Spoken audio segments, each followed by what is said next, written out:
9h20, 9h20. Bom dia para você, muito obrigada pela sua companhia, muito obrigada pela sua audiência. Começa efetivamente o programa Temática de hoje, isso mesmo, ao vivo, com qualquer clima, né? Isso aí, o programa acontece com qualquer clima. Eu tô falando isso porque, poxa vida, né? Dezembro, gente, nós imaginávamos que nessa época do ano estaria um pouquinho ou mais quente ou com o tempo um pouco mais firme, e são vários dias de clima instável, de chuvisco. Hoje a temperatura está em 16 graus e vou dizer para você, se não saiu de casa ainda, coloque pelo menos um quarta-vento, viu? Pelo menos um quarta-vento, porque tá bem fresquinho, tá? Tá fresquinho na rua, tá agradável, tá um dia agradável, mas sempre tem aquela sensação, né, de que tem um ventinho, então se agasalhe. O programa já está ao vivo, todo mundo sabe disso, já começamos com música, e nas segundas-feiras, para quem nos acompanha tradicionalmente, sabe que nós temos o quadro Saúde e Beleza, com o médico protagonista aqui, o médico dermatologista. Ele trabalha muito, né, com a medicina estética, com os cuidados, né, que envolvem a beleza, mas sempre com esse olhar, né, de saúde. E tendo em vista o momento que nós vivemos, um momento em que tem muitos produtos novos no mercado, muitos produtos que são legalizados, mas são mal usados, alguns produtos que não são legalizados, porque justamente todo mundo estava usando e fica aquela confusão, pode, não pode, quais são os benefícios. Tem a situação também de profissionais novos que entram no rol de profissionais que podem atuar com determinadas substâncias e muitas vezes não seria a origem desse trabalho, e embora seja legalizado, há de se cuidar também um pouquinho, porque existe aqui uma experiência, expertise antes, e sobremaneira, né, o mau uso de profissionais e de substâncias. Aí que deu tudo ruim, né? Quando junta as duas coisas, aí deu ruim mesmo, né? Então, pegando esse gancho do cenário que nós estamos vivendo, o Dr. Felipe Melete, que é um médico especialista, dermatologista, credenciado, que trabalha, né, de forma legalizada, ele empresta um pouco do seu tempo, do seu dia aqui na segunda-feira para conversar com a população sobre estes assuntos com temas específicos. Hoje são as estrias, pedido da Carmen, né? E, se possível, alguns cuidados também com a pele a partir dos 50 anos. A gente já começou a falar disso semana passada, mas a Isabel pediu para reforçar assim, algumas dicas práticas, né? Doutor Felipe, seja bem-vindo, bom dia. Bom dia, Beverly, é um prazer enorme estar aqui novamente. Bom dia a todos os ouvintes. Estou explicando assim de forma mais alongada, doutor Felipe, porque algumas pessoas ligam o rádio, agora estão de férias, não estavam acostumados a acompanhar o programa, então todas as segundas-feiras este quadro com essa proposta. Doutor Felipe, sobre essa questão da importância, né? Todo final de semana a gente percebe que lá no Fantástico ou nas redes sociais tem alguma notícia dessas situações envolvendo ou mau uso de substâncias, ou o profissional não é credenciado, ou não era habilitado, ou era falsificado, né? E muitas vezes as duas coisas juntas. Então, vamos começar mais uma vez explicando a importância de que beleza também é saúde? Vamos lá. Você vê que a gente está batendo nesse assunto praticamente toda semana, porque, como tu acabou de dizer, isso está sendo muito frequente, né? E aí a gente normalmente bate na mesma tecla que a questão financeira hoje em dia se tornou, na verdade, o primórdio de quem faz essa parte estética, e isso faz com que existam bons profissionais, mas existam maus profissionais que visam realmente essa questão muito financeira e que falta realmente o preparo. Né, eu, novamente, não quero entrar no mérito de quem pode e quem não pode, porque se existe digamos, uma liberação para outros profissionais fazerem, não vem ao caso de nós, assim, entrarmos nessa questão. Mas a nossa opinião, a minha opinião, é que realmente, né, em primeiro lugar, a gente tem que procurar um profissional que tenha uma habilitação e um conhecimento que possa te ofertar procedimentos que sejam realmente, que tenham realmente uma boa indicação e que sejam realmente feitos de uma forma consciente, de uma forma que traga realmente um benefício e realmente não visando somente essa questão financeira, que infelizmente é o que está ocorrendo. Para quem vai usar esse serviço, que é para quem a gente presta serviços, doutor, hoje, né, aqui no rádio, nós estamos conversando com essas pessoas que vão utilizar de algum serviço.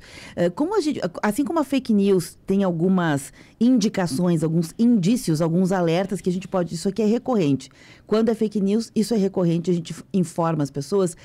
O que a população deve saber para se atentar para evitar um mal feito desses? O que ela deve atentar quanto à questão do profissional e quanto à questão também do uso de substâncias? Porque a gente vai na internet, tem tudo, né? Assim, em relação ao profissional, Beverly, eu como médico, obviamente que acredito que, na minha opinião, alguns procedimentos deveriam ser restritos ao médico, né? Apesar de outros profissionais de outras áreas poderem fazer, na minha opinião, questões voltadas realmente à saúde, tendo um enfoque na beleza, na minha opinião, deveria ser feito por médico. Então, essa é a primeira observação que eu faço, né? Isso é uma opinião, como eu coloco novamente, é uma opinião minha, né? Mas eu acho que certos procedimentos estéticos deveriam ser feitos por médicos. A segunda questão é a questão do que se usa, dos produtos que se usa, né? Hoje em dia a gente tem muita informação para buscar em relação a que tipo de procedimento você vai submeter e a que tipo de produto que vai ser usado para você ter um bom resultado e com um grau de segurança. Eu acredito que essas dois apontamentos que eu fiz realmente sejam assim o início de tudo para você ter um sucesso no seu procedimento com um grau de segurança, né? E a grande questão, Beverly, também, que eu sempre pontuo, quando você procurar um profissional para fazer um procedimento estético, você tem que saber se esse profissional sabe resolver o problema. Porque fazer todo mundo faz, mas e o problema? Você sabe resolver? Eu frequentemente recebo na minha clínica pacientes que fizeram procedimentos com outros profissionais e elas acabam indo para mim resolver o problema. Então, se você quer fazer o procedimento, você tem que saber resolver o problema, porque ele vai vir, né? Isso é estatístico, né? Tu pode fazer 1000 procedimentos, vai acontecer. Isso já aconteceu comigo, como acontece com qualquer profissional. Não adianta, é estatístico, vai acontecer algum dia. Então, esse é um ponto que, assim, você quer fazer o procedimento, faça, mas tem que resolver o problema. Não tem que delegar depois. Vou te dar um exemplo, assim, né? Que é uma coisa muito simples. Eu já atendi mais de uma vez pacientes que fizeram procedimentos e que, digamos, infectou. Infectou, e agora? Tem que usar um antibiótico? Tá, mas o profissional pode prescrever um antibiótico? Não, não pode. Não pode prescrever, porque os únicos 2 profissionais da saúde que podem prescrever antibióticos é o médico e o dentista. E aí? Ele não era nenhum desses 2 profissionais. E aí? O que tu vai fazer? Tu tem que atender, tu tem que resolver o problema, por uma questão ética. Mas é complicado, né? Você tem que resolver o problema dos outros. Uau! Olha só, isso é bem importante saber. 9h30. Bom, vamos falar de estrias, então, que é o tema de hoje? Vamos lá. O que precisamos saber, doutor Felipe Melete, primeiro, sobre estrias? O que são estrias? Vamos começar por aí. Vamos lá, eu adoro falar antes dos tratamentos realmente, falar o que é. Então, veja só, à medida que nós vamos crescendo, né, que nós vamos desenvolvendo o nosso corpo, a nossa pele também, ela acompanha isso. E nós temos, numa região da nossa pele, fibras elásticas e colágeno. E à medida que nós vamos crescendo, elas vão crescendo nesta mesma proporção. Quando, por algum motivo, a gente ou ganha peso de uma forma súbita, ou dá aquele estirão que normalmente ocorre na adolescência, ou a gente ganha uma massa muscular muito grande, às vezes por uso de algum anabolizante, ou seja, quando por algum motivo a nossa pele distende de uma forma muito rápida, estas fibras elásticas e esse colágeno, ele não tem tempo de se desenvolver. E o que acontece? Acaba rompendo, essa fibra elástica acaba rompendo. Eu dou um exemplo muito prático e fácil de entender. É como tu pegar, digamos, uma borracha e começar a estender ela. Ela vai cedendo. Mas se tu puxar ela com força, ela vai romper. E é a mesma coisa que acontece na nossa pele.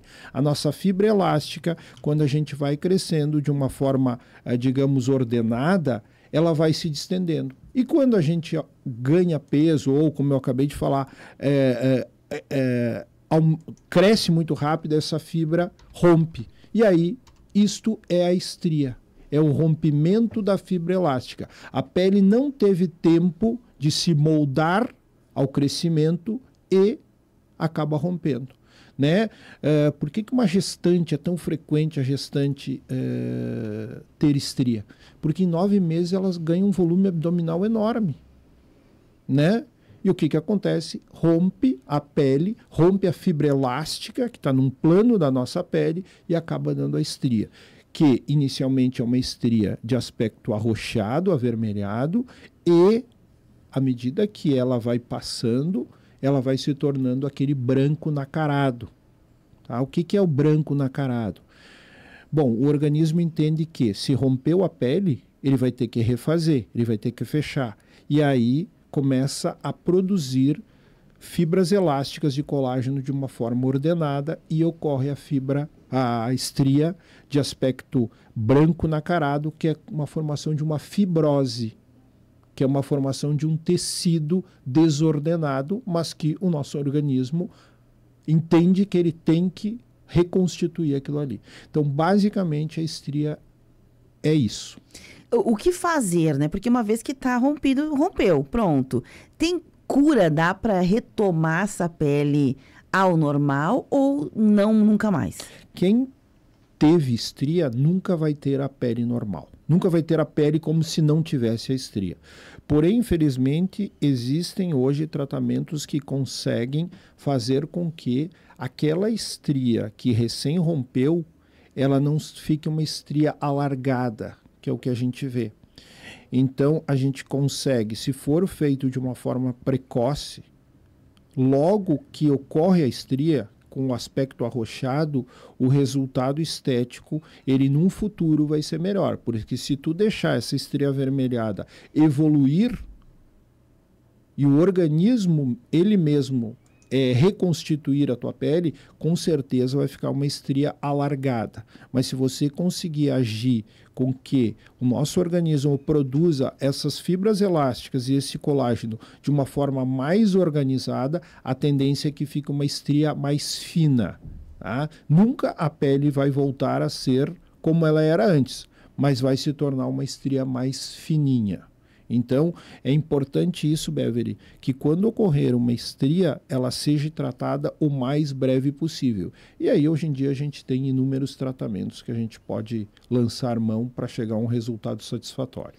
Doutor, a Carmen, que fez essa pergunta, sugeriu essa pauta, ela faz uma pergunta aqui no WhatsApp agora. Obrigada pela resposta, ela estava esperando aqui para o quadro, e ela pergunta o seguinte: doutor, eu, Carmen, no caso, tenho estrias nas pernas, nas coxas, que se formaram quando eu era mais jovem, e também um pouco na barriga em função da gestação. Agora, a filha da Carmen está gestante, e ela fica se perguntando, pode ser também uma condição um pouco mais genética? Elas são muito parecidas, assim, a constituição, a mãe e a filha, e ela fica um pouquinho, será que vai ser igual a mim? Tem alguma coisa que ela possa fazer para prevenir? Aí é antes de romper. Ok. Em relação à questão genética, não. Tá? Eu não vejo que exista uma questão genética. É que nem a barriga de avental, não é, então? Não existe, né? É uma questão genética. Em relação à prevenção, o que acontece? Quanto mais, digamos, vamos falar então da gestação da filha da Carmen, né? Quanto mais tu hidratar a tua pele, tu dá substrato hidratante para a tua pele, menor a possibilidade de ocorrer um rompimento dessa fibra elástica, porque tu deixa essa pele mais, digamos, elástica, tá? Não é que os cremes hidratantes vão evitar, mas é o que nós temos para tentar fazer com que o dano seja menor. Então, basicamente, é muita hidratação. Agora, que tipo de hidratante? Bom, aí vai depender, né? Ela é gestante, ela tem algumas restrições em relação a tipos de produto. Aí realmente teríamos que indicar alguma coisa específica para ela. Deixa eu fazer uma pergunta agora que é minha, doutor, não é da Carmen, mas na mesma linha aqui. A gente, quando vai, normalmente está gestante, nós vamos no nosso ginecologista, né? E lá a gente tem um rol já de informações, preparação e tudo mais, inclusive para essa questão das estrias, preparar os seios para amamentação e tudo mais. Mas agora eu fiquei me perguntando, cada pele é um tipo de pele e normalmente se tu conversar com 10 mulheres que estão grávidas, as 10 mulheres estão usando o mesmo produto de mercado para não ter estrias. Eu lembro porque eu também passei por isso, né, doutor? Então, minha pergunta é, para estrias, cada gestante poderia ter, pelo seu tipo de pele, um tratamento diferente junto com o ginecologista? Porque o ginecologista ele não está ocupado da pele, está ocupado que o bebê nasça bem, né, que haja aleitamento, são outras as preocupações deste profissional, né? Ok. Bom, existem produtos comercializados já pronto, existem produtos manipulados, né? Quando nós falamos de produtos industrializados, nós temos hoje uma gama muito grande de produtos que são específicos para prevenção de estrias em gestantes. E aí eu vejo que o ginecologista, ele detém essa informação. Quando você parte para produtos manipulados, existem ginecologistas que têm essa aptidão de prescrição e existem alguns que não, e aí realmente o dermatologista tem um domínio maior sobre isso.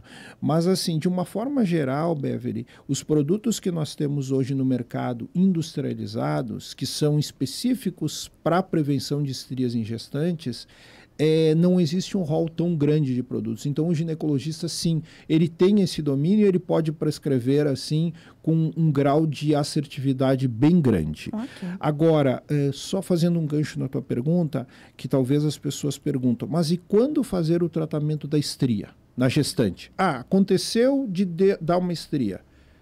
O mais breve possível. Quando eu falo o mais breve possível, é logo depois de ocorrer o parto. Porque existem tratamentos que a gente pode fazer que não vão ter influência nenhuma em relação à amamentação. Existem tratamentos que a gente não pode, né? Um exemplo, alguns peelings químicos, intradermoterapia, que é a ingestão de fazer algumas injeções diretamente na estria. Isso não, isso pode passar por leite materno. Mas um tratamento que eu faço muito, laser, é um estímulo mecânico. Então, eu atendo muito frequente, isso é uma pergunta muito frequente, por isso que eu estou fazendo aqui. Quando deu estria, estou no 3º trimestre da minha gestação, que é onde mais dá estria, porque a gente ganha aquele volume abdominal um pouquinho mais acentuado. Quando eu posso fazer, quando eu posso começar? Logo que ocorrer o parto. Logo depois, a gente pode lançar mão de tratamentos mecânicos, e o laser é um deles, que não vai ter influência nenhuma na amamentação. Perfeito. A Lúcia faz uma pergunta bem interessante aqui pelo WhatsApp. Ela diz o seguinte, doutor, e quanto à questão aí do tratamento, então, para quem já tem as estrias, quais são os possíveis tratamentos? E ela pondera, olha, ela não gosta, realmente incomoda muito ela tem 2 situações de estrias. Uma é na barriga, só que na barriga, no abdômen, a pele é um pouco mais flácida, né? Então ela tem as estrias e mais a flacidez de pele. Então ela evita usar biquíni, né? Agora vem o verão, mas ela usa maiô e tá tudo bem. Agora o que incomoda mesmo ela são algumas estrias que ficaram ao longo da vida e que estão na região bem no alto da coxa, né? Que é uma pele mais frágil também. Aquela se incomoda ela porque não tem peça que esconda, né? E ela gostaria de ver o que é possível fazer. Ela tem 42 anos de idade. Ok. Provavelmente a estria dela já é uma estria nacarada, branca nacarada, já é uma estria mais antiga. Ela né? fez assim, joinha, é isso aí. E assim, não é que não existam tratamentos para esse tipo de estria. Como eu falei no início, quanto antes nós tratarmos a estria, quando ela tem um aspecto avermelhado, melhor o resultado. Mas isso não quer dizer que a gente não consiga tratar estrias branca-nacaradas também. Às vezes o resultado não é tão satisfatório, às vezes o tratamento é um tratamento um pouquinho mais longo, mas sim, é possível fazer. E aí nós lançamos mão de inúmeros tratamentos. Isso vai depender de uma avaliação. A gente pode fazer uso de alguns cremes a nível domiciliar, mas sempre associado a procedimentos a nível de consultório. E aí nós podemos fazer peelings com algumas substâncias, alguns ácidos. Nós podemos fazer laser de CO2 fracionado, é um tipo de laser que eu gosto muito, que dá bons resultados. A gente pode fazer intradermoterapia, que é a injeção de algumas substâncias diretamente na estria, visando o quê? todos os tratamentos visando o estímulo à produção de colágeno e fibra elástica. A grande diferença de uma estria avermelhada e branca é essa. Quando tu pega a avermelhada, não tem a fibrose. Então, basicamente, tu vai estimular colágeno e fibra elástica. Quando tem a estria branca, tu tem que quebrar a fibrose para depois fazer o organismo produzir fibra elástica e colágeno. Por isso que quanto mais breve, melhor o resultado. Aí vem a pergunta da Priscila agora. A Priscila diz o seguinte aqui pelo WhatsApp. Oi, doutor Felipe, obrigada por essas informações. Ela tem uma filha, a filhinha dela tem 13 para 14 anos e do nada, ela escreve aqui entre aspas esse do nada, a filhinha, né, de 13 para 14 anos, tem essas estrias bem fininhas, bem vermelhinhas, na região dos seios e alguma coisinha nas coxinhas também. E ela pergunta assim, ela nem tinha ventilado essa possibilidade, mas te escutando aqui, ela, é o caso, não tem problema de idade fazer algum tipo de procedimento, porque ela se que pena, né? Vai ficar com marca ali, né? Uhum. Tu vê, esse caso é o caso provavelmente que essa menina cresceu rápido. É aquele estirão, né? Porque estria, assim, a citação que eu fiz no início, assim, é o estirão que ocorre no adolescente, é a gestante e normalmente é um marombeiro que ganha uma massa muscular muito grande. Esses são... Digamos assim, Beverly, 95% dos casos que eu atendo no consultório é esse tipo de paciente. São então, três perfis.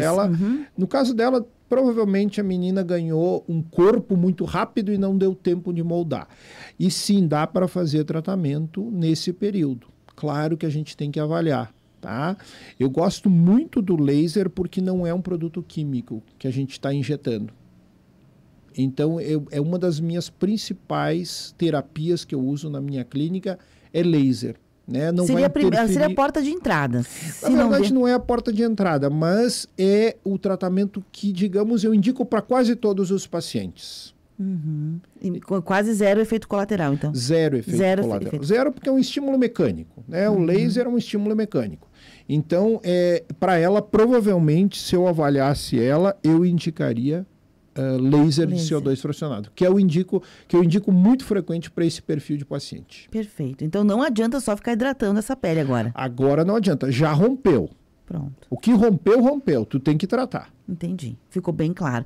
Doutor, tem várias outras perguntas aqui e a gente vai começar a separar, eu já até separei a próxima da semana que vem, porque é a segunda vez que nos perguntam sobre culotes. Né?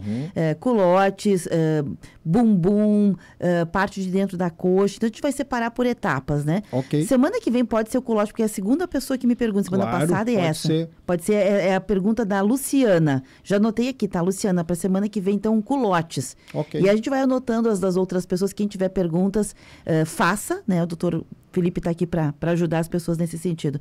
Doutor Felipe, deixa o seu contato, seu @ nas redes sociais também, para quem quiser. Eu sei que o senhor produz bastante conteúdo também. O senhor é brabo de dizer, né? Doutor. Depois dos 50 anos. Não, mas não é por isso, era pelo respeito profissional. Quais os endereços para que as pessoas possam buscar lá? O Instagram é @Clínica Felipe Melete, só uma observação que existe um fake aí que eu não consigo eliminar de jeito nenhum. Então é @Clínica Felipe Melete, que tem a minha foto, digamos, no perfil e bastante seguidores, tá? Porque essa fake aí tem um underline que eu não consigo de jeito nenhum excluir. Olha, e tanto é que esses dias eu mesma marquei o Dr. Felipe no canal fake, errado. Porque infelizmente fake. Ele aparece por primeiro, não sei por quê. Mas então é @Clínica Felipe Melete, com a minha foto no perfil, e o nosso contato é o 54-3419-6708 ou 99192-0015. E só para não deixar a Isa desatendida... Desculpa, 99105-0015. 0015, pronto. Só para também ligar para cá, quem quiser, tem o contato. Olha só, ela pede mais uma vez, doutor, qual o procedimento que tu indica, né, para estimular a produção de colágeno? Em que região? Acho que é facial. Que idade a paciente? É já 50 mais. Nós conversamos semana passada sobre isso, mas ela está perguntando aqui. Qual o procedimento? Vamos lá. Existem inúmeros tratamentos, tá? Mas o que eu gosto muito? Bioestimulador de colágeno e Ultraformer. Eu associo um estímulo mecânico, que é o Ultraformer, é uma emissão de um ultrassom microfocado na face. Então, é um estímulo mecânico e o bioestimulador de colágeno que é injetado. Então, essa associação desses dois tratamentos, na minha opinião, tem um resultado muito bom. Existem outros tratamentos, como eu acabei de dizer, mas esses dois, na minha opinião, são os melhores. Provavelmente, no caso dela, será necessário mais sessões. Né? Por quê? Porque ela está com déficit de colágeno já, conforme nós conversamos semana passada, desde os 25 anos o organismo dela está produzindo menos colágeno. Então tem que dar um estímulo inicial um pouco maior. O número de sessões vai depender realmente de uma avaliação prévia. Perfeito. Para mim o que fica muito claro, assim, como profissional da comunicação também, é que hoje a gama, né, de profissionais e oferecendo os tratamentos é muito grande, a gente sabe disso. É que nem massa de tomate no mercado. Doutor Felipe, a gente vai, tem muito mais do que tinha outrora e cabe a nós fazer teste, pesquisar, conversar com quem já fez outros tratamentos antes de se submeter. Me parece que é muito interessante que quem faz tratamentos ou deseja fazer, pesquise, né? Pesquise de preferência também pessoas que têm um tempo já no mercado, né? Ouvir daquelas pessoas que foram seus pacientes, pacientes de outras pessoas que estão há tempo, porque é isso, né, doutor Felipe? A gente tem muita oferta e para quem vai pagar muitas vezes vai pelo preço. E o preço, por vezes, o barato pode custar caro ou o caro também pode depois dar um problema também, ser mais caro ainda. Então, não é sobre o preço, é sobre qualidade, né, doutor? Com certeza. Em primeiro lugar, é qualidade. E sempre desconfie de milagres. Não existe milagre. O nosso corpo está envelhecendo desde que a gente, né, eu sempre brinco que a gente já nasce 9 meses mais velho. E a gente só vai envelhecer. Não existe milagre. Qualquer tratamento vai demandar um tempo de tratamento e tu tem que entender que tu está envelhecendo a todo segundo, a gente está correndo atrás. Então, desconfie de milagres. Perfeito. Boa dica aí, ó. Já é uma baita de desconfie de milagres. Doutor Felipe, um abraço até semana que vem. Um abração, foi um prazer. Gente, esse quadro fica por aqui, ele fica armazenado